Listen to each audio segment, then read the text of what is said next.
We can start with the picture of Hobbesian man, that we are individuals constantly in conflict and endlessly seeking power. The eloquence of Hobbes's language and the power of his words still ring in my ears. In the first place, he said, I put for a general inclination of all mankind a perpetual and restless desire of power after power that ceaseth only in death. It's powerful language, and it stays with us. This is a picture transposed to states in an imagined global state of nature. It permeates thought about international relations. Or consider the assumptions underlying pictures of economic man, a portrayal dominating our market-driven society. The picture that we always and everywhere pursue our own interests and can at best bargain with others to limit the ways in which we do so as we rationally calculate our interests. Feminists have shown the distortions in these pictures. Without caregivers acting in ways that contradict these assumptions, no infants would ever grow up to be Hobbesian men or rational calculators. The assumptions are assumptions about human psychology, and Gilligan's findings show them to be mistaken. Now consider the assumptions drawn from views of Kantian or Rawlsian man, rejecting emotional insight and telling us that we are or should be autonomous individuals seeking abstract universal laws of reason, or that we should contract with others from an imagined position of pure freedom and equality on rational rules all can accept.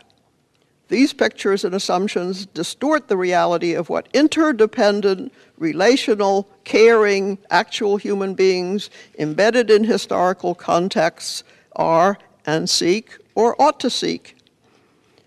Gilligan's findings enable us to see how misleading these assumptions and pictures are, both as depictions of reality, as they are often mistaken to be, and also as depictions of what we should imagine as positions from which to think about our normative recommendations. Until they are inducted into the habits of patriarchy, neither girls nor boys are or aspire to be the self-sufficient, rational individuals of these pictures.